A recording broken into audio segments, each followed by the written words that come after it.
tone scale. There's more than one way to play it.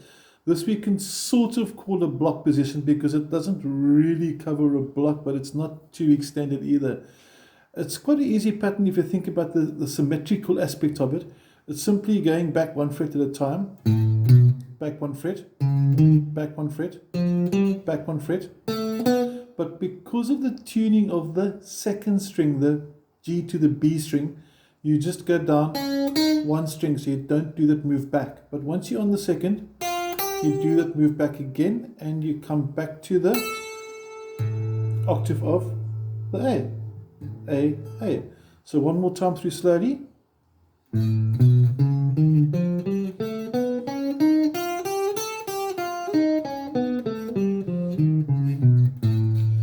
It's a very unusual scale to do because basically it's not pertaining to any specific key, because if you look at those notes, which are A, B, C sharp, D sharp or E flat, F, G, A, those notes aren't found in any specific key. They're sort of atonal, polytonal, don't know the correct phrase for that, but they don't come into anything. So you can call it an altered scale. Okay. The trick with it, if you're using it, make sure that you stop on the correct note. So what sounds quite cool is if you're playing an A riff.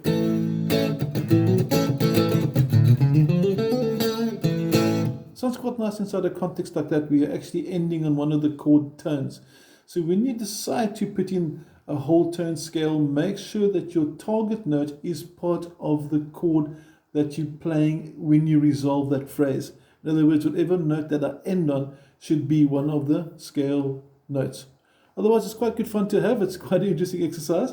And the other one that you can do is also got a sort of a similar symmetricalness to it.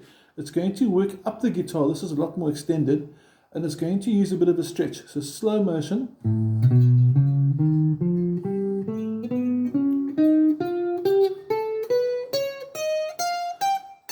And that's a big jump because we're going from fret 5 all the way up to fret 17. And look at the pattern. You're skipping a fret, skipping a fret. Come forward a fret onto the next string. Skip a fret, skip a fret. Come forward a fret. Skip a fret, skip a fret. So there's repetition.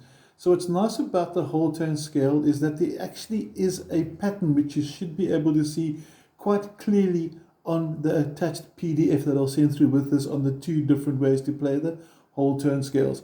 One more time slowly, the ascending.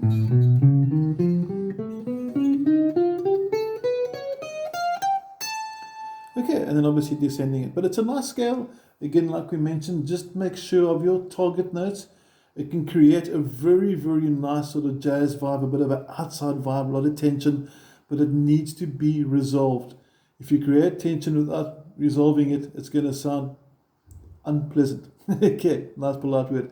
Okay, hope you enjoy the scales. Learn them both. They're good fun. Check the PDF file. Give me a shout. Think chord tones. And yeah, enjoy the scale. Have a good day.